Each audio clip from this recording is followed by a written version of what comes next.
मोहतरम नाज़रीन किराम, अस्सलामु अलैकुम वरहमतुल्लाह। इरशाद बारी ताला है, उदऊनी अस्तजिब लकुम, तुम मुझे पुकारो, दुआ करो, मैं कबूल करूँगा।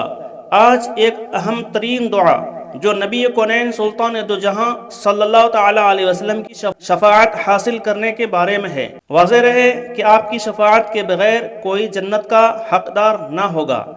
आ हुजूर सल्लल्लाहु ताला अलैहि वसल्लम की शफाअत नसीब हो। हर नमाज के बाद इस आयत करीमा को पढ़ें। बिस्मिल्लाहिर्रहमानिर्रहीम, लक़द जाअकुम रसूलुम मिन अनफुसिकुम अज़ीज़ुन अलैहि मा अनित्तुम हरीसुन अलैकुम बिल मुमिनीना रऊफ़ुर रहीम।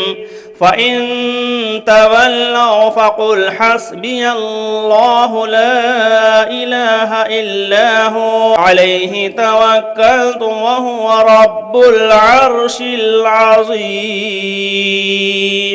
तर्जुमा, लोगो, तुम्हारे पास तुम ही में से एक पैगंबर आए हैं। तुम्हारी तकलीफ उनको गिरा मालूम होती है और तुम्हारी भलाई के बहुत ख्वाहिशमंद हैं और मोमिनों पर निहायत शफकत करने वाले और मेहरबान हैं। फिर अगर ये लोग फिर जाएं और ना माने तो कह दो कि अल्लाह मुझे किफ़ायत करता है, उसके सिवा कोई माबूद नहीं, उसी पर मेरा भरोसा है और वही अर्श अज़ीम का मालिक है। अगर आप चैनल में नए हैं तो सब्सक्राइब करें, लाइक करें, सवाब जारिया के लिए दूसरों को शेयर भी करें। अल्लाह तबारक व तआला दीन व दुनिया की साअतों, बरकतों, नेमतों से हम तमाम को माला माल फरमाए और ईमान पर खात्मा नसीब फरमाए और अपने हिफ्ज़ अमान में रखे। आमीन।